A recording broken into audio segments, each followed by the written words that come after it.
إن الحمد لله نحمده ونستعينه ونستغفره ونؤمن به ونعوذ بالله من شرور أنفسنا ومن سيئات أعمالنا من يهده الله فلا مضل له ومن يضلله فلا هادي له وأشهد أن لا إله إلا الله وحده لا شريك له وأشهد أن محمدا عبده ورسوله أما بعد فأعوذ بالله السميع العليم من الشيطان الرجيم ومن همزه ونفخه ونفثه بسم الله الرحمن الرحيم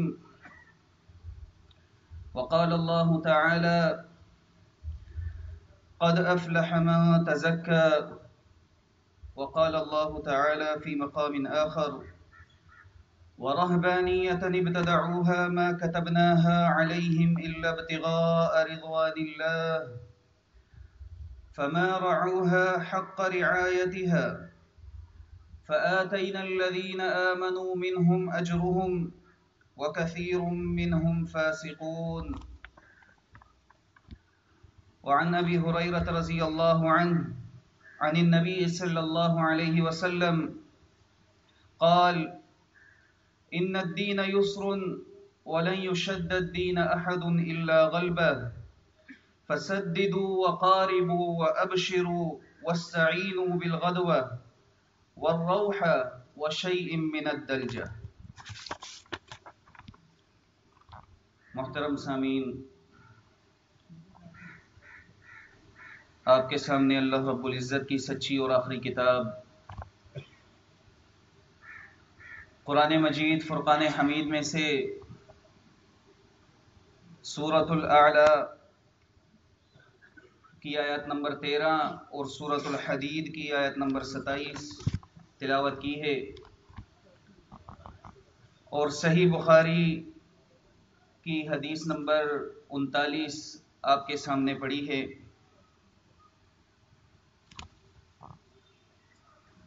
اللہ رب العزت نے انسانیت کو پیدا کیا، پیدا کر کے اس کا ایک مقصد متعین کیا۔ وہ مقصد جو مالک نے اپنی کتاب میں 27ویں پارے سورہ ذاریات کے اندر تذکرہ کیا کہ وَمَا خَلَقْتُ الْجِنَّ وَالْإِنسَ إِلَّا لِيَعْبُدُونَ، کہ بلا شبہ ہم نے جن و انس کو پیدا کیا ہے اپنی بندگی کے لیے۔ بندگی صرف مالک کی ہوگی، یہی مقصد انسانیت کے پیدا کرنے کا تھا، اور اس کو ایک دین کا پیروکار بنایا، اور اس دین کے متعلق مالک نے بیان فرمایا کہ یہی دین جو ہے یہ مجھے پسند ہے۔ سورہ آل عمران میں تذکرہ فرمایا ان الدین عند اللہ الاسلام، کہ بے شک دین اللہ کے نزدیک یہ اسلام ہی ہے۔ اور سورہ آل عمران میں ہی ارشاد فرمایا وَمَن يَبْتَغِ غَيْرَ الْإِسْلَامِ دِينًا فَلَن يُقْبَلَ مِنْهُ، جو کوئی اسلام کے سوا کسی اور دین کا طلبگار ہوگا فَلَن يُقْبَلَ مِنْهُ، اس سے ہرگز قبول نہیں کیا جائے گا۔ وَهُوَ فِي الْآخِرَةِ مِنَ الْخَاسِرِينَ، اور دو ٹوک اعلان کر کے بتا دیا کہ اسلام کے سوا کسی اور دین کا طلبگار، اسلام کے سوا کسی اور دین کا پیروکار، اسلام کے سوا کسی اور دین کا داعی یا کسی اور دین کی طرف بلانے والا، کسی اور دین کی طرف دعوت دینے والا، یہ آخرت میں جو ہے وہ خسارہ اٹھانے والوں میں سے ہوگا۔ اسلام ایک جامع دین ہے جس میں ساری انسانیت کے لیے ہر دور میں مکمل طور پر رہنمائی موجود ہے۔ وہ دور آزمائش کا دور ہو، وہ دور بشارت کا دور ہو، وہ دور تکالیف کا ہو، وہ دور بھوک کا ہو، افلاس کا ہو، کوئی بھی دور ہو، ہر دور کے اندر اسلام مکمل طور پر جو ہے وہ رہنمائی کرتا ہے۔ اور اسلام کی ہی وہ تعلیمات ہیں کہ جن پر عمل پیرا ہونے سے انسان کی ظاہر کی درستگی ہوتی ہے اور باطن کا جو ہے وہ تزکیہ ہوتا ہے۔ ابتدائے اسلام کا اگر آپ مطالعہ کریں گے تو آپ کے سامنے یہ بات آئے گی کہ ابتدائے اسلام میں کوئی خاص فرق نہیں تھا، ایک ہی بات تھی ظاہر اور باطن کی درستگی، ایک ہی بات تھی شریعت۔ شریعت کے علاوہ کوئی دوسرا نام آپ کو اسلام کی ابتدائی تعلیمات میں آپ کو نہیں ملے گا۔ اسلامی تعلیمات میں دونوں پر یکساں زور دیا گیا ہے، ظاہر اور باطن پر، اور کہیں بھی ظاہر و باطن کو الگ الگ اس کا تذکرہ نہیں کیا گیا، بلکہ ایک مومن جو ہوتا ہے اس کا ظاہر اور اس کا باطن یہ یکساں ہوا کرتا ہے۔ اگر مومن دن کا مجاہد ہے تو رات کا وہ عابد ہوا کرتا ہے۔ اسی طرح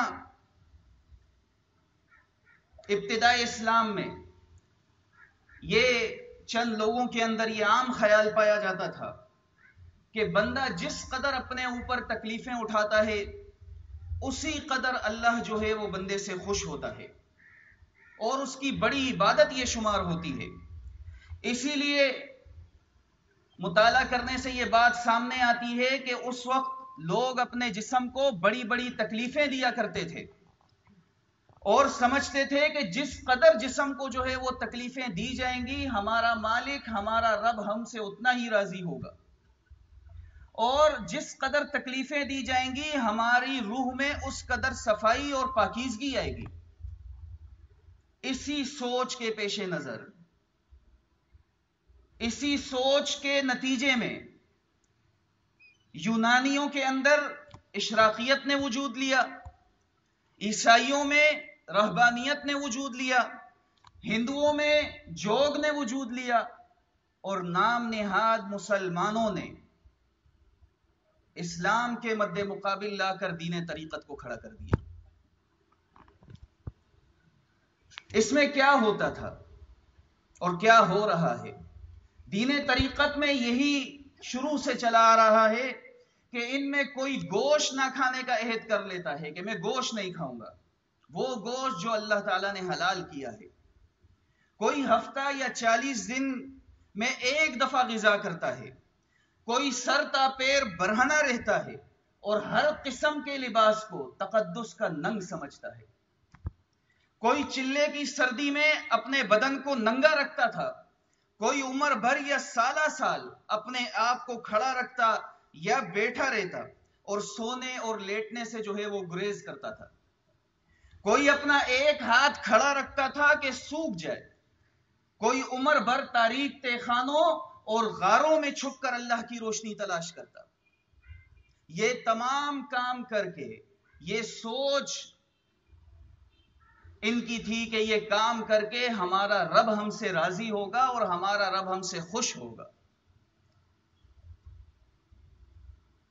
لیکن اگر شریعت محمدی صلی اللہ علیہ وسلم کا مطالعہ کیا جائے تو ہمارے سامنے یہ بات آتی ہے کہ نہ تو ساری زندگی کوارا رہنے سے ہمارا مالک ہم سے خوش ہوتا ہے، نہ ترک دنیا کر کے مالک خوش ہوتا ہے، نہ اہل و عیال اور زن و فرزند کے تعلق سے نفرت رکھ کر اللہ کی محبت حاصل ہوتی ہے، بلکہ ہمارے سامنے رسول اللہ صلی اللہ علیہ وسلم کی سنت نے یہ بات واضح کر دی، یہ بات ہمارے سامنے کھول کر رکھ دی کہ ان میں سے کوئی بھی چیز جو پہلے آپ کے سامنے بیان کی گئی ہیں ان میں سے کوئی بھی چیز عبادت نہیں ہے۔ اور عبادت کیا ہے وہ بھی کر کے ہمیں رسول اللہ صلی اللہ علیہ وسلم نے بتایا۔ یاد رکھیں، ہمارا اپنے جسم کو تکلیف دینا اللہ تعالیٰ اس سے بے نیاز ہے، ہمارا 40 دن تک غذا نہ لینا اللہ تعالیٰ اس سے بے نیاز ہے۔ یہ تمام کام دین طریقت کے اندر کیے گئے، اور جب سمجھایا گیا کہ دیکھیں ایسا نہ کرے، اللہ تعالیٰ نے یہ تعلیمات نہیں دی، رسول اللہ صلی اللہ علیہ وسلم نے یہ ہمیں کر کے نہیں دکھایا، ہمیں نہیں سکھایا، یہ تو آگے سے فوراً کہہ دیتے ہیں کہ جی اگر رسول اللہ صلی اللہ علیہ وسلم کی اور اسلام کی یہ تعلیمات نہیں ہیں تو پھر کیا بندہ بھوکا رہ کر اپنے جسم کو تکلیف نہیں دیتا ماہ سیام کے اندر؟ کیا ماہ سیام کے اندر بندہ سارا دن جو بھوکا رہتا ہے اپنے جسم کو تکلیف نہیں دیتا؟ یہ دین طریقت کے پیروکاروں کی طرف سے ایک سوال اٹھایا جاتا ہے کہ آپ ہمارے صوفیاء پر، آپ ہمارے اکابرین پر تو نقطہ اعتراض کرتے ہیں کہ وہ بھوکے رہے، انہوں نے پیٹ جو ہے وہ اپنے پتھر باندھ لیے لیکن غذا نہ لی، انہوں نے پیاس جو ہے وہ برداشت کی۔ یہ بات ایک الگ موضوع ہے کہ سچ ہے کہ جھوٹ ہے، ہم اس کی سچائی یا جھوٹ کی بیس میں نہیں پڑھتے۔ بہرحال روزے کے متعلق جو یہ کہتے ہیں، یاد رکھیں یہ ایک ایسی عبادت ہے جس کے متعلق مالک کائنات نے بے انتہا آسانی دی ہے، اور یہ جتنی آسان عبادت ہے اس کو اس قدر جو ہے صوفیاء کے ہاں مشکل کر کے بتایا جاتا ہے۔ مالک نے صوم کے متعلق دوسرے پارے سورۃ البقرہ میں ارشاد فرمایا کہ فَمَنْ كَانَ مِنْكُمْ مَرِيضًا أَوْ عَلَى سَفَرٍ فَعِدَّةٌ مِّنْ أَيَّامٍ أُخَرَ، تم میں سے جو کوئی مریض ہو یا مسافر ہو اس کو چاہیے کہ بعد میں روزے رکھ لے۔ ماہ سیام کے اندر مالک اس کو پابند نہیں کرتا اگر وہ مریض ہے یا مسافر ہے۔ اور مالک نے کیا ارشاد فرمایا روزے کے متعلق کہ یرید اللہ بکم اليسر ولا یرید بکم العسر، مالک تمہارے لیے آسانی چاہتا ہے، مالک تمہارے لیے مشکل نہیں چاہتا۔ اسی طرح بعضوں نے کہا جی یہ حج بھی تو بڑا تکلیف کا باعث ہے، یہ حج جو ہے کیا اس میں بندہ اپنے جسم کو تکلیف نہیں دیتا؟ تو حج کے متعلق مالک نے کیا ارشاد فرمایا اپنی کتاب کے اندر کہ حج مالک نے اس پر فرض کیا ہے جس کو من استطاع الیہ سبیلا، جس کے پاس طاقت ہو اس راستے کی، جو استطاعت رکھتا ہو۔ اور سورۃ الحج میں ارشاد فرمایا وما جعل علیکم فی الدین من حرج، مالک نے دین کے اندر تنگی نہیں رکھی، مالک نے دین کے اندر کسی قسم کی جو ہے وہ زبردستی نہیں رکھی۔ اور صحیح بخاری کی حدیث میں آتا ہے اللہ کے نبی صلی اللہ علیہ وسلم نے ارشاد فرمایا ان ھذا الدین یسر، بے شک یہ دین آسان ہے، آسان ہے یہ دین مشکل نہیں ہے، دین اسلام آسان ہے، جو کوئی اس دین میں سختی سے مقابلہ کرے گا یہ دین اس کو مغلوب کر دے گا۔ اسی طرح یہ تو دین اسلام ہے جس کی بنیاد قرآن و حدیث ہے، لیکن اس کے مد مقابل دین طریقت لا کر کھڑا کر دیا گیا، اور یہ کہا گیا جب ثبوت مانگا گیا کہ دین طریقت کہاں سے لے کر آئے ہیں آپ، اسلام کی تعلیمات میں تو طریقت کا لفظ تک نہیں ملتا، رسول اللہ صلی اللہ علیہ وسلم کی زبان سے دین طریقت کا لفظ تک نہیں نکلا، صحابہ کرام کی زبان سے دین طریقت نام کا لفظ تک نہیں نکلا، آپ کہاں سے لے کر آئے؟ قرآن و حدیث میں تو اس کا تذکرہ نہیں ملتا۔ تو کہا جاتا ہے کہ جی قرآن میں جہاں جہاں لفظ آیا ہے تزکیہ یا تزکیہ نفس کا جو لفظ آیا ہے قرآن میں، اس سے مراد ہی دین تصوف ہے، اور جہاں حدیث میں احسان کا تذکرہ آیا ہے، جس طرح جبرائیل علیہ السلام نے صحیح مسلم کی حدیث میں آتا ہے اللہ کے نبی صلی اللہ علیہ وسلم سے پوچھا تھا ایمان کیا ہے، اسلام کیا ہے، احسان کیا ہے؟ وہ کہتے ہیں کہ یہ جو جبرائیل علیہ السلام نے احسان کے متعلق پوچھا تھا یہی تو دین تصوف ہے، یہی تو دین طریقت ہے، ورنہ جبرائیل علیہ السلام کو پوچھنے کی کیا ضرورت تھی؟ حالانکہ یہ صوفیاء لوگ ایسے ہیں کہ ان کے نزدیک قرآن و حدیث کی اہمیت کیا ہے، قرآن و حدیث کی وقت کیا ہے ان کی نظر میں، ان کی چند مثالیں میں آپ کے سامنے بیان کر کے آگے چلتا ہوں۔ ایک کتاب ہے اس کا نام ہے کوکن عمری، اس کتاب کے صفحہ نمبر 321 پر ایک مشہور صوفی ہیں عفیف الدین تلمسانی، وہ لکھتے ہیں قرآن کے متعلق کہ قرآن میں توحید کہاں ہے، وہ تو پورے کا پورا شرک سے بھرا پڑا ہے، انا للہ و انا الیہ راجعون۔ وہ کہتے ہیں کہ جو شخص اس کی اتباع کرے گا یعنی قرآن کی، وہ کبھی توحید کے بلند مرتبے پر پہنچ ہی نہیں سکتا۔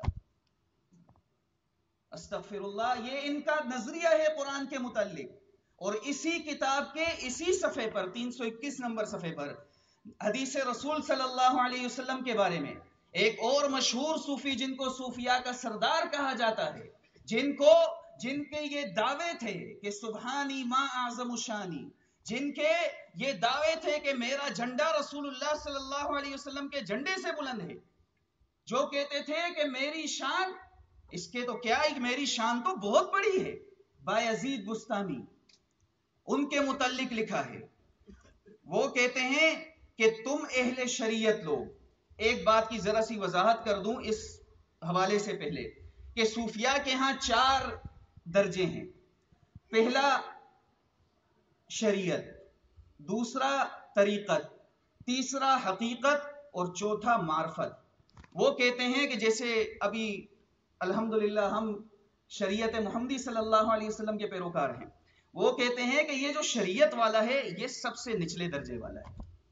جب یہ تھوڑا سا ترقی کرتا ہے تو پھر یہ طریقت کے درجے پر آتا ہے، پھر یہ جب تھوڑا سا ترقی کرتے ہیں تو پھر یہ آتا ہے حقیقت کے درجے پر. یہ اہل طریقت سے اوپر ہیں، اہل حقیقت. اور پھر یہ جب مزید ترقی کرتا ہے تو پھر اس کو معرفت حاصل ہو جاتی ہے. یہ ان کا چوتھا درجہ ہے، اور اس کے بعد پھر وہ باقی آگے کے عقائد ہیں. وہ کہتے ہیں کہ تم اہل شریعت لوگ، بایزید بستامی کہتے ہیں کہ تم اہل شریعت لوگ اپنا علم فوت شدہ لوگوں سے حاصل کرتے ہو، اور ہم نے اپنا علم اس ذات سے حاصل کیا ہے جو ہمیشہ زندہ ہے، یعنی اللہ تعالی. ہم لوگ کہتے ہیں کہ حدثنی قلبی عن ربی، کہ میرے دل نے میرے رب سے روایت کی ہے. اور تم سے جب پوچھا جاتا ہے اور تم کہتے ہو کہ تم سے جب پوچھا جاتا ہے کہ یہ بات تم کہاں سے لے کر آئے، تم کہتے ہو فلاں روایت میں ہے، فلاں راوی نے مجھ سے روایت کیا. اور اگر تم سے پوچھا جائے وہ راوی کہاں ہے تو تم کہتے ہو وہ فوت ہو گیا. تو پھر اگر پوچھا جائے کہ اس فلاں راوی نے کس سے روایت کیا، تم کہتے ہو فلاں سے روایت کیا. پھر تم سے پوچھا جائے وہ کہاں ہے، تم کہتے ہو وہ بھی فوت ہو گیا.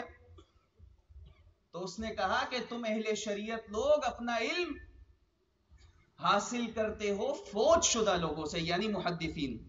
تم ان سے حاصل کرتے ہو، اور ہم اپنا علم ڈائریکٹ اللہ سے حاصل کرتے ہیں. اسی لیے انہوں نے دعویٰ کیا حدثنی قلبی عن ربی، میرے دل نے میرے رب سے روایت کیا. معاذ اللہ، یہ دعویٰ رسول اللہ صلی اللہ علیہ وسلم نے نہیں کیا، یہ دعویٰ صحابہ کرام نے نہیں کیا. لیکن یہ دعویٰ اگر ہوا ہے تو یہ دعویٰ دین طریقت کے اندر ہوا ہے.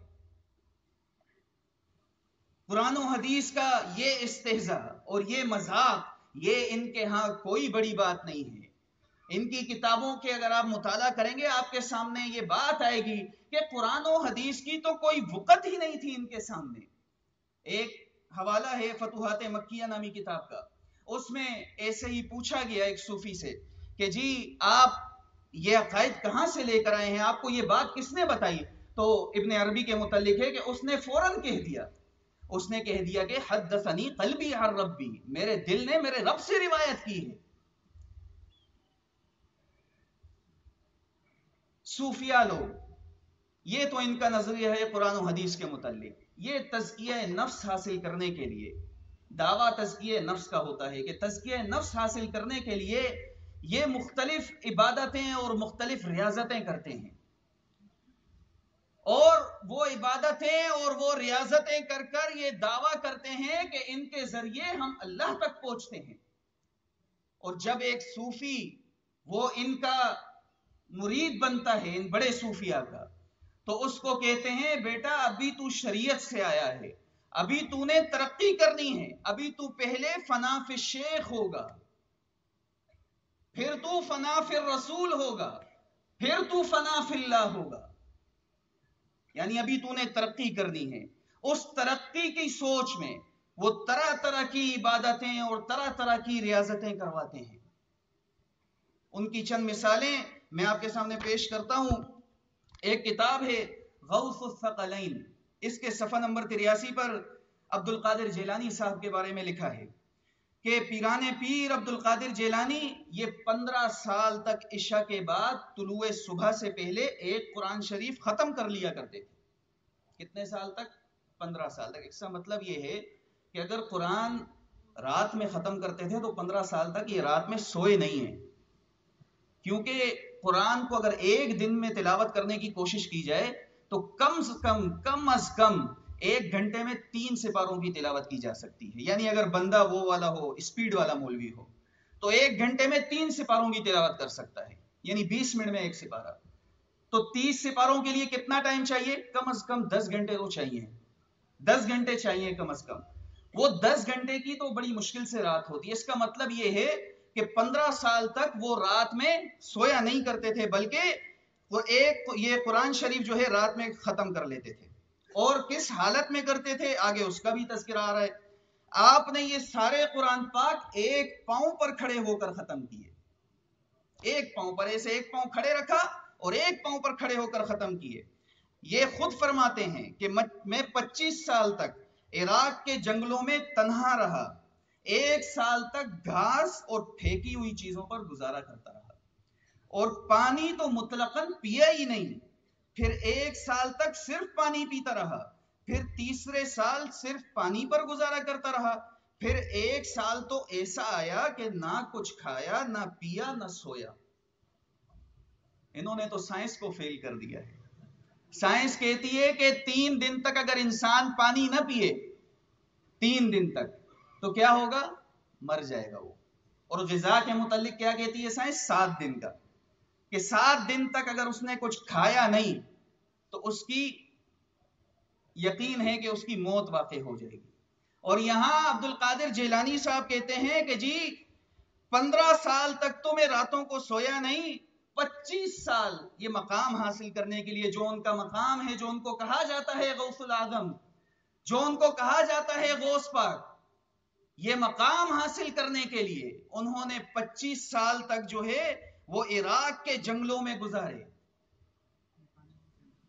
صحابہ کرام میں بھی بعض لوگ تھے جو اس طرف سے آئے تھے، عیسائیت سے، رہبانیت وغیرہ سے آئے تھے. بعض صحابہ کا میں آپ کے سامنے تذکرہ کرتا ہوں. ابو داؤد کی روایت ہے، عثمان بن مظعون رضی اللہ تعالیٰ عنہ، یہ اللہ کے نبی صلی اللہ علیہ وسلم کے رضائی بھائی تھے.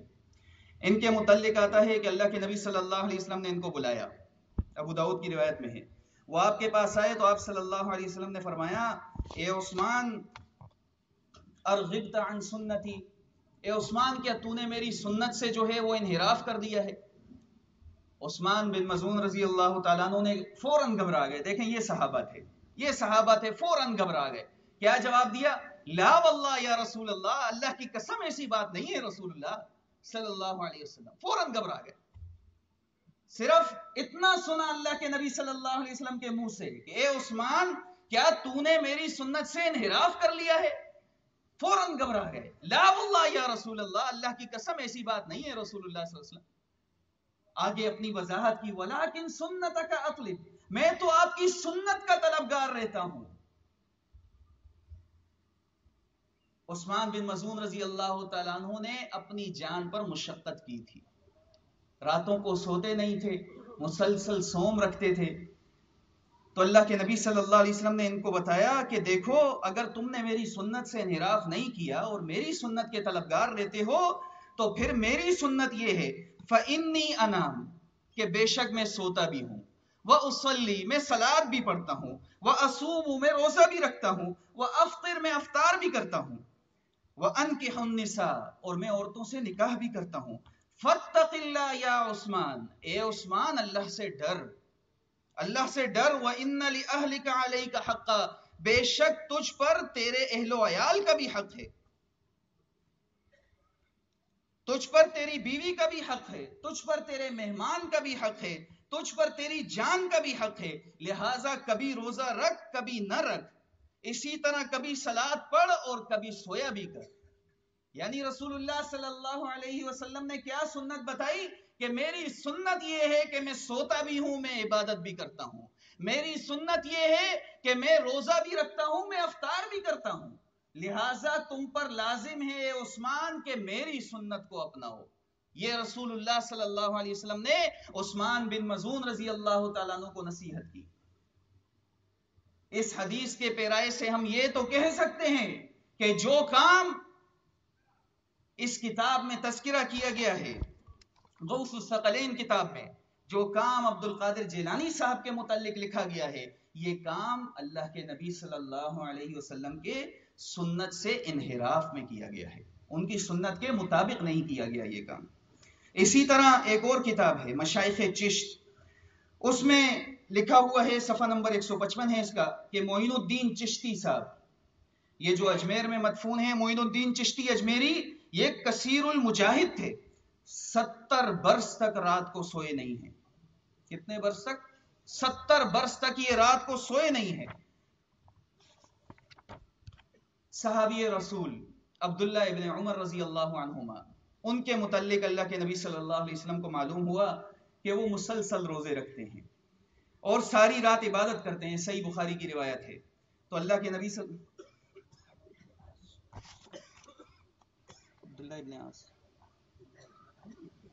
عبداللہ ابن عمرو بن عاص رضی اللہ عنہ، ان کے متعلق اللہ کے نبی صلی اللہ علیہ وسلم کو معلوم ہوا کہ وہ مسلسل روزے رکھتے ہیں اور ساری رات عبادت کرتے ہیں۔ نبی صلی اللہ علیہ وسلم نے ان کو بلایا، وہ کہتے ہیں نبی صلی اللہ علیہ وسلم نے مجھے بلایا، میں اللہ کے نبی صلی اللہ علیہ وسلم کے پاس گیا، آپ سے ملاقات کی، آپ صلی اللہ علیہ وسلم نے دریافت کیا کہ اے عبداللہ کیا یہ خبر صحیح ہے کہ تو متواتر روزے رکھتا ہے؟ ان سے پوچھا اے عبداللہ کیا یہ خبر صحیح ہے کہ تو متواتر روزے رکھتا ہے اور ایک بھی نہیں چھوڑتا اور رات بھر نماز پڑھتا ہے؟ تو انہوں نے اقرار کیا کہ اللہ کے نبی ہاں ایسا ہے۔ تو اللہ کے نبی صلی اللہ علیہ وسلم نے فرمایا دیکھ روزہ بھی رکھ بے روزہ بھی رہ، یعنی روزہ بھی رکھ، افطار بھی کر، عبادت بھی کر، سو بھی۔ کیونکہ وجہ کیا ہے؟ کیونکہ تیری آنکھ کا بھی تجھ پر حق ہے، جسم کے یہ جو اعضاء ہیں ان کا بھی ہم پر حق ہے۔ یہی نصیحت رسول اللہ صلی اللہ علیہ وسلم نے عبداللہ ابن عمر بن عاص رضی اللہ عنہ کو کی کہ تیری آنکھ کا بھی تجھ پر حق ہے۔ تو عبداللہ رضی اللہ تعالیٰ عنہ کو کہا کہ تیری بیوی کا بھی تجھ پر حق ہے۔ انہوں نے کہا اللہ کے نبی صلی اللہ علیہ وسلم پھر میں کیا کروں؟ اللہ کے نبی صلی اللہ علیہ وسلم نے فرمایا روزہ بھی رکھ، افطار بھی کر۔ انہوں نے کہا اللہ کے نبی میں کتنے روزے رکھوں؟ اللہ کے نبی صلی اللہ علیہ وسلم نے ان کو ایک کی نصیحت کی، انہوں نے کہا مجھ میں زیادہ طاقت ہے۔ اللہ کے نبی صلی اللہ علیہ وسلم نے ان کو مہینے میں 2 روزوں کی نصیحت کی، انہوں نے کہا مجھ میں طاقت زیادہ ہے۔ اللہ کے نبی صلی اللہ علیہ وسلم نے 3 کی نصیحت کی، انہوں نے کہا مجھ میں طاقت زیادہ ہے۔ تو اللہ کے نبی صلی اللہ علیہ وسلم نے ان سے کہا کہ تو داؤد علیہ السلام کی طرح روزہ رکھ۔ انہوں نے کہا اللہ کے نبی یہ داؤد علیہ السلام کا روزہ کیسا تھا؟ تو عبداللہ ابن عمر رضی اللہ تعالیٰ عنہ کو اللہ کے نبی صلی اللہ علیہ وسلم نے بتایا کہ ان کا روزہ ایسا تھا کہ وہ ایک دن روزہ رکھتے تھے، ایک دن کا روزہ چھوڑ دیا کرتے تھے۔ پھر تم اس طرح روزہ رکھو۔ اور جب دشمن سے مقابلہ ہوتا، کس کا؟ داؤد علیہ السلام کا۔ جب دشمن سے مقابلہ ہوتا تو پیٹھ نہیں پھیرتے تھے۔ اس پر عبداللہ رضی اللہ عنہ نے عرض کی اے اللہ کے نبی میرے لیے یہ کیسے ممکن ہے کہ میں پیٹھ پھیر جاؤں؟ یہ صحابی رسول کہہ رہے ہیں اللہ کے نبی صلی اللہ علیہ وسلم اگر میں داؤد علیہ السلام کی طرح روزہ رکھوں گا میرے لیے یہ کیسے ممکن ہے کہ میرا دشمن سے مقابلہ ہو اور میں پیٹھ پھیر جاؤں؟ اللہ کے نبی صلی اللہ علیہ وسلم نے ان کو اس حدیث کے آخری الفاظ، بڑے ہی قیمتی الفاظ جو کہ ان لوگوں کے عقائد کی دھجیاں اڑا دیتے ہیں جو مسلسل صوم رکھ کر اللہ تعالیٰ کی خوشنودی حاصل کرنے کی کوشش کرتے ہیں۔ اللہ کے نبی صلی اللہ علیہ وسلم نے فرمایا کہ جو صوم دہر رکھتا ہے اس کا روزہ ہے ہی نہیں۔ 2 مرتبہ آپ صلی اللہ علیہ وسلم نے اس حدیث کے اندر یہ بات ارشاد فرمائی۔ اسی طرح آپ دیکھیں کہ یہ جو کام اپنی جان کو تکلیف دینے کے کیے جاتے ہیں اللہ کے نبی صلی اللہ علیہ وسلم نے اس سے سخت نفرت کا اظہار کیا ہے۔ مسلسل روزے رکھنا۔ اسی طرح ایک کتاب ہے صوفیاء نقشبندی، اس میں آتا ہے حج کے متعلق جو انہوں نے کہا ہے کہ جی ہم تو حج کو بھی جاتے ہیں تو تم تھوڑی تکلیف اٹھاتے ہو، شریعت والے کیا کرتے ہو تم صرف یہاں سے جاتے ہو اور سواری پر بیٹھتے ہو اور وہاں اتر جاتے ہو، اور پھر جو ہے کعبے کے طواف اور شیطان کو کنکریاں مارنا اور منا اور عرفات میں قیام کر کے تم وہاں پر تم چھوٹی تکلیفیں اٹھاتے ہو۔ تو صوفیاء نقشبندی میں انہوں نے لکھا کہ صوفیاء کے سردار بایزید بستامی 30 سال تک شام کے جنگلوں میں ریاضت اور مجاہدے کرتے گئے۔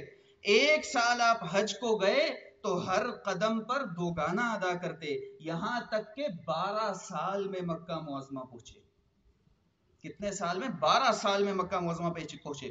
ایک روایت ہمیں ملتی ہے ابو داؤد کے اندر، ایک صحابی ہیں عقبہ بن عامر رضی اللہ عنہ، ان کی بہن نے نظر مانی کہ اللہ کے نبی صلی اللہ علیہ وسلم میں جو ہے وہ پیدل حج کو جاؤں گی. ان کی بہن نے کیا نظر مانی؟ میں پیدل حج کو جاؤں گی.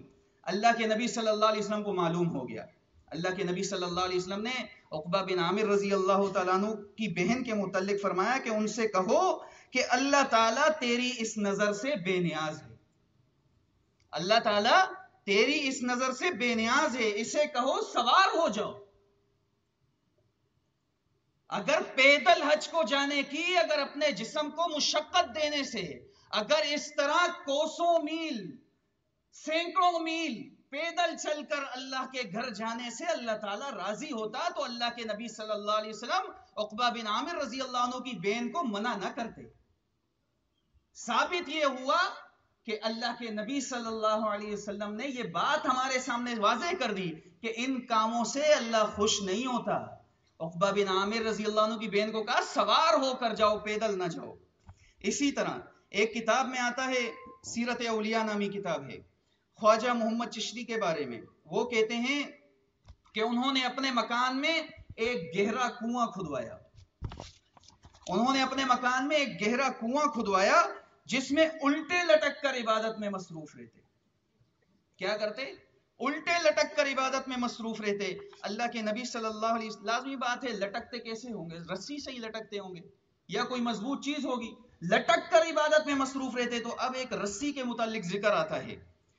روایت ہے یہ صحیح بخاری کی کہ نبی صلی اللہ علیہ وسلم مسجد میں تشریف لے گئے.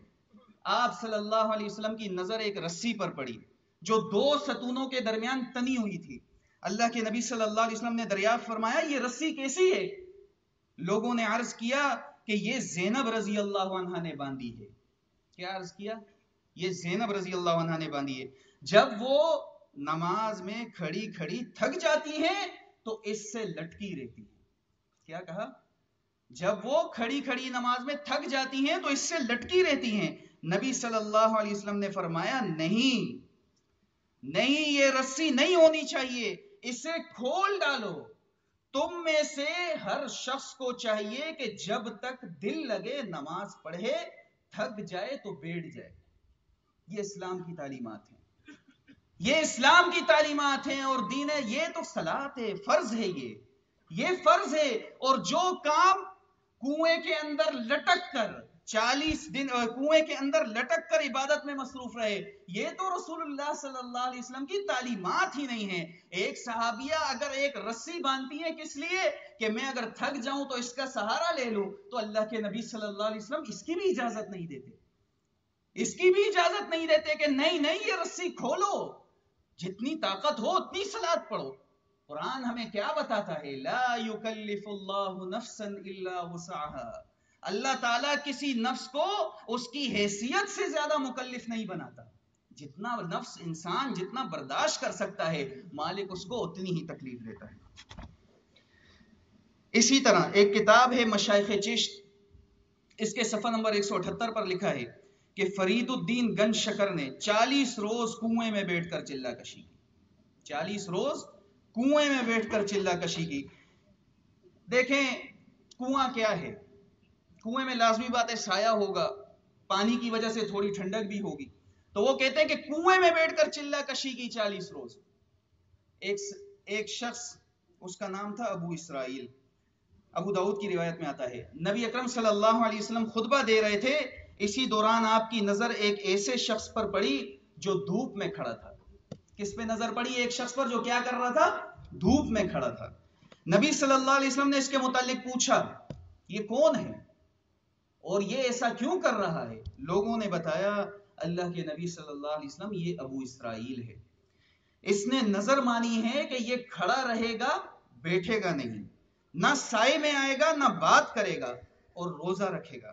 آپ صلی اللہ علیہ وسلم نے فرمایا اسے حکم دو کہ وہ بات کرے، وہ سائے میں آئے اور بیٹھے اور اپنا روزہ پورا کر لے. اللہ کے نبی صلی اللہ علیہ وسلم نے ابو اسرائیل کو ہرگز اس بات کی اجازت نہ دی کہ وہ دھوپ میں کھڑا رہے، صوم کی حالت میں وہ دھوپ میں کھڑا رہے اور صرف یہ ارادہ کہ اللہ راضی ہو جائے. اللہ کے نبی صلی اللہ علیہ وسلم نے اس کی اجازت نہیں دی.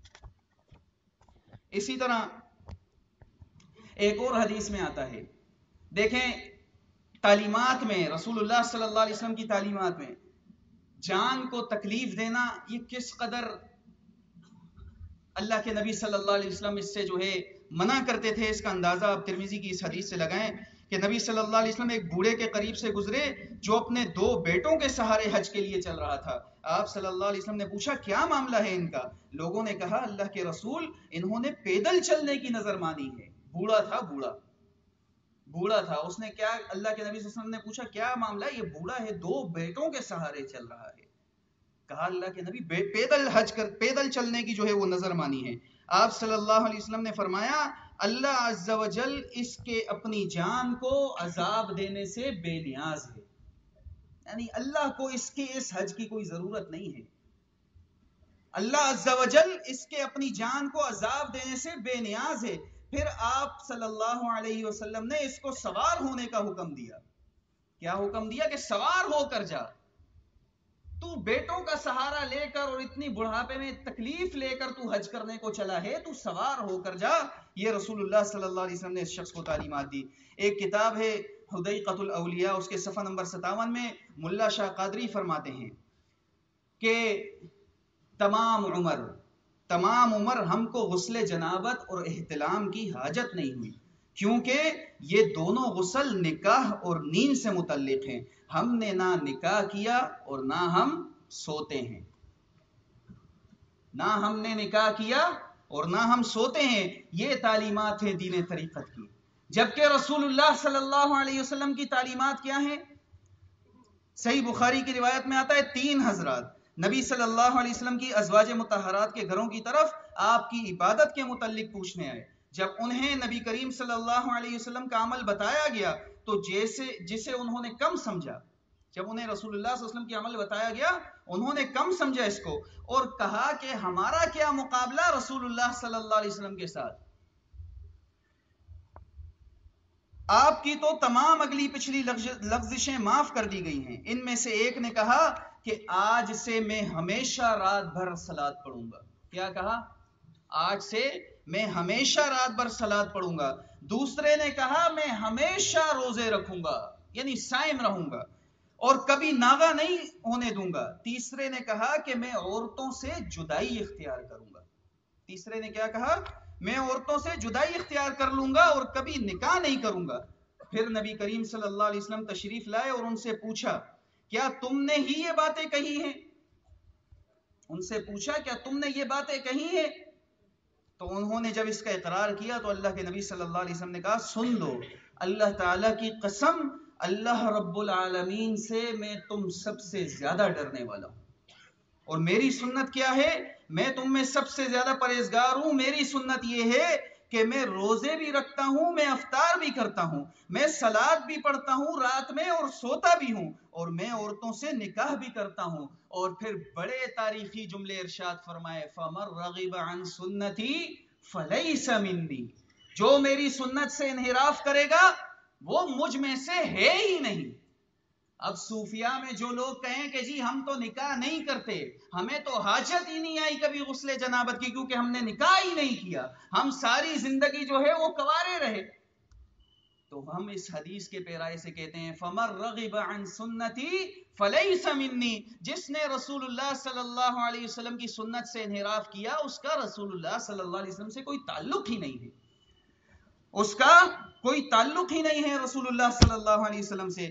آپ دیکھیں یہ رسول اللہ صلی اللہ علیہ وسلم کی تعلیمات ہیں، اس کے متعلق جو لوگ اپنی جانوں پر تکلیفیں اٹھاتے ہیں، اپنی جانوں کو مشقت میں ڈالتے ہیں، اپنی جانوں کو طرح طرح کی تکالیف سے دوچار کرتے ہیں کہ ہمارا نفس پاک ہو جائے گا، ہمیں تزکیہ نفس حاصل ہو جائے گا، اور رسول اللہ صلی اللہ علیہ وسلم ان کو کیا جواب دیتے ہیں یہ آپ کے سامنے آ گیا۔ اور صوفیاء یہ سب کر کے کیا کہتے ہیں کہ جی ہم جو ہے وہ فنا فی الشیخ ہو گئے، پھر ہم فنا فی الرسول ہو گئے، پھر ہم فنا فی اللہ ہو گئے۔ ایک کتاب ہے فوائد الفوائد، اس میں آتا ہے کہ ایک حسین بن منصور حلاج نامی مشہور صوفی، اس سے ایک شخص نے پوچھا کہ میں نے سنا ہے آپ نے جو ہے وہ رسالت کا دعویٰ کیا ہے۔ حسین بن منصور حلاج نے کہا ظالم تو نے تو میری شان کم کر دی، میں نے تو خدائی کا دعویٰ کیا ہے۔ استغفر اللہ معاذ اللہ، یہ دعوے ہیں ان کے، ان عبادتوں اور ان ریاض ہونے کے بعد، جن کا رسول اللہ صلی اللہ علیہ وسلم کی تعلیمات سے کوئی تعلق نہیں ہے. آج آپ دیکھیں بڑی آوازیں ہیں ختم نبوت کے متعلق، ایمان ہے ہمارا رسول اللہ صلی اللہ علیہ وسلم آخری نبی ہیں، لیکن جہاں ہم دوسروں پر انگلی اٹھاتے ہیں وہاں ہم اس گھر کے مجرم کو کیوں نہیں انگلی اٹھاتے؟ جو گھر کا مجرم ہے اس کے متعلق ہماری زبانیں بند ہیں، اور ویسے ہم کہتے ہیں کہ ختم نبوت پر ہماری جان بھی قربان ہے. ان کے دعووں میں کیا کیا بتایا جائے، ایسے ایسے دعوے ہیں کہ نقل کرتے ہوئے بھی خوف آتا ہے. ایک کتاب ہے شریعت و طریقت، اس کے صفحہ نمبر 500 پر لکھا ہوا ہے کہ قیامت کے روز معروف کرخی کو، یہ مشہور صوفی ہے، اس کو حکم ہوگا کہ بہشت میں چلو، یعنی جنت میں چلو. وہ کہے گا میں نہیں جاتا، میں نہیں جاتا، میں نے تیری بہشت کے لیے عبادت نہیں کی تھی. فرشتوں کو حکم دیا جائے گا کہ انہیں نور کی زنجیروں میں جکڑ کر کھینچتے کھینچتے بہشت میں لے جاؤ. یہاں وہ حدیث یاد آ جاتی ہے، صحابی نے رسول اللہ صلی اللہ علیہ وسلم سے کیا پوچھا تھا، مفہوم بیان کر رہا ہوں کہ اللہ کے نبی اگر میں جاتا ہوں، میں لڑتا ہوں، غزوے کا میدان سجا ہوا تھا، میں لڑتا ہوں، میں شہید ہو جاتا ہوں، میری جان چلی جاتی، کیا ملے گا؟ اللہ کے نبی صلی اللہ علیہ وسلم نے فرمایا جنت ملے گی. اس کے ہاتھ میں کھجوریں تھی، اس نے کھجوریں پھینکی اور اس نے کہا ان میں تو بڑا وقت ضائع ہو جائے گا، بڑا وقت ضائع ہو جائے گا اس کو کھانے میں. وہ فوراً دوڑا اور لڑا لڑا لڑا یہاں تک کہ شہادت مل گئی، اس کو جنت میں پہنچ گیا. یہ صحابہ کرام کا ٹارگٹ تھا، یہ صحابہ کرام کی نظر تھی، جہاں ان کی نظریں لگی رہتی تھی. مقصد جنت، ایک ہی مقصد. اور یہاں ان صوفیاء کا یہ دعویٰ کرنا افسوس ہی کی کر سکتے ہیں. شریعت و طریقت کے صفحہ نمبر 500 پر ہی لکھا ہے کہ رابعہ بصرین کو آدھی قلندر کہا جاتا ہے. کیا کہا جاتا ہے؟ آدھی قلندر. ان کے بارے میں کہا جاتا ہے کہ انہوں نے ایک روز دانے ہاتھ میں پانی کا پیالہ اور بائیں ہاتھ میں آگ کا انگارہ لیا اور فرمایا یہ جنت ہے اور یہ جہنم ہے، اس جنت کو جہنم پر انڈھیل دیتی ہوں. کیا کہا؟ اس جنت کو جہنم پر انڈھیل دیتی ہوں تاکہ نہ رہے جنت، نہ رہے جہنم، اور خالص اللہ کی عبادت ہو. استغفر اللہ، معاذ اللہ. اللہ تعالیٰ قرآن میں ہمیں کیا کہتا ہے؟ ہمیں یہ تعلیمات دیتا ہے قرآن میں، ان الذین آمنوا وعملوا الصالحات جنات تجری من تحتها الانہار. ایمان لاؤ، نیک عمل کرو، کہاں جاؤ گے؟ جنت میں جاؤ گے. جنت میں جاؤ گے. کون سی جنتیں؟ جن کے نیچے نہریں بہ رہی ہیں، ان جنتوں میں جاؤ گے. ہم عبادت کرتے ہیں، صوم رکھتے ہیں، زکوٰۃ دیتے ہیں، اپنے مال اور جان کی اگر یہ قربانی دی ہے اور دیتے ہیں تو کس لیے دیتے ہیں؟ جنت کے لیے، کہ مالک ہمیں جنت میں داخل کر دینا، مالک ہمیں جنت کا حقدار بنا دینا. مالک نے تو مومنوں کی یہ دعا کا ذکر کیا ہے کہ مومن یہ دعا کرتے ہیں کہ ربنا اصرف عنا عذاب جہنم، اے پروردگار ہمیں جہنم کے عذاب سے بچا لینا جو کہ چمٹنے والا ہے، مالک اس سے ہمیں بچا لینا. یہ دعا کرتے ہیں مومن، جبکہ صوفیاء کے ہاں ان کا جو ہے مذاق اڑایا جاتا ہے. اب دیکھیں شریعت کی بنیاد یہ تو دو چیزوں پر ہے، ایک قرآن، دوسرا حدیث، یعنی رسول اللہ صلی اللہ علیہ وسلم کے اقوال. ان پر شریعت کی بنیاد ہے. اس کے بعد قرآن و سنت کی روشنی میں پھر اجماع اور اجتہاد کا نمبر آتا ہے. اور ان کے مقابل دین طریقت کی تین بنیادیں ہیں، تین بنیادیں جنہیں اتحاد ثلاثہ کہا جاتا ہے، یعنی حلول، وحدت الوجود اور وحدت الشہود. یہ حلول کیا ہے؟ حلول یہ ہے کہ صوفی غیر معمولی ریاضتیں کر کے اللہ کی ذات میں فنا ہو جاتا ہے. یہ عقائد، یہ نظریہ، یہ دین طریقت کے اندر پایا جاتا ہے کہ صوفی غیر معمولی ریاضتیں کر کے اللہ کی ذات میں فنا ہو جاتا ہے اور ذات الہی عرش سے اتر کر اس کے اندر حلول کر جاتی ہے، جسے یہ لوگ لاہوت کا ناسوت ہونا، موجد کا موجود میں اترنا کہتے ہیں. یعنی وہ کہتے ہیں کہ جو پہلے میں نے آپ کے سامنے ان کی عبادتوں کا، ان کی ریاضتوں کا تذکرہ کیا، یہ کہتے ہیں کہ جی حلول کر جاتے ہیں ہم، اللہ کی ذات میں فنا ہو جاتے ہیں. اور پھر اس کے بعد اس عقیدے نے پھر مزید ترقی کی ہے. مزید ترقی کی تو کیا ہوا؟ دوسری صدی ہجری میں لا الہ الا اللہ کا مفہوم یہ بیان کیا کہ اس کے سوا کوئی معبود نہیں ہے، نہ مقصود ہے، نہ موجود ہے.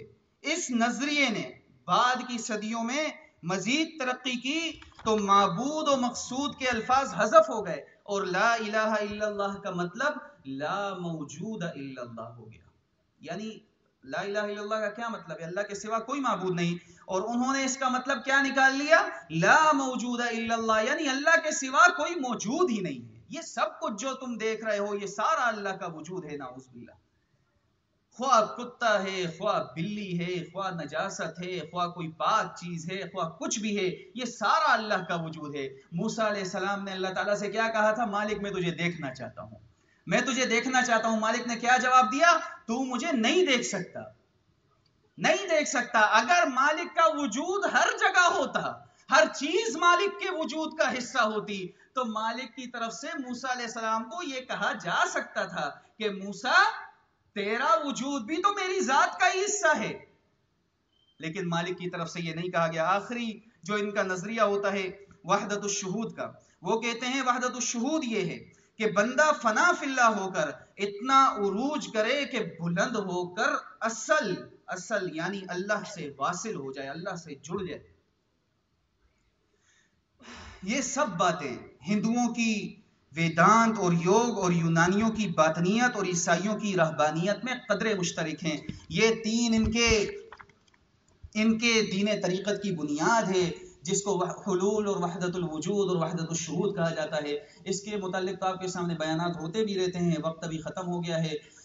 اگر انشاءاللہ دوبارہ اس پر آپ کو مزید کافی مواد انشاءاللہ کسی اجتماع میں مل جائے گا حلول اور وحدت الوجود اور وحدت الشہود کے متعلق. مالک کائنات سے یہ دعا ہے کہ مالک کائنات ہمیں صحیح معنوں میں اسلام کو سمجھنے اور اسلام کی تعلیمات پر عمل پیرا ہونے کی توفیق عطا فرمائیں، اور اسلام کے سوا باقی جتنے ادیان ہیں مالک ان سے ہمیں دور ہی رہنے کی توفیق عطا فرمائیں، اور ہمیں قرآن و حدیث کو سمجھنے اور اس کے مطابق عمل کرنے کی توفیق عطا فرمائیں. اقول قولی ھذا استغفر اللہ لی ولکم ولسائر المسلمین.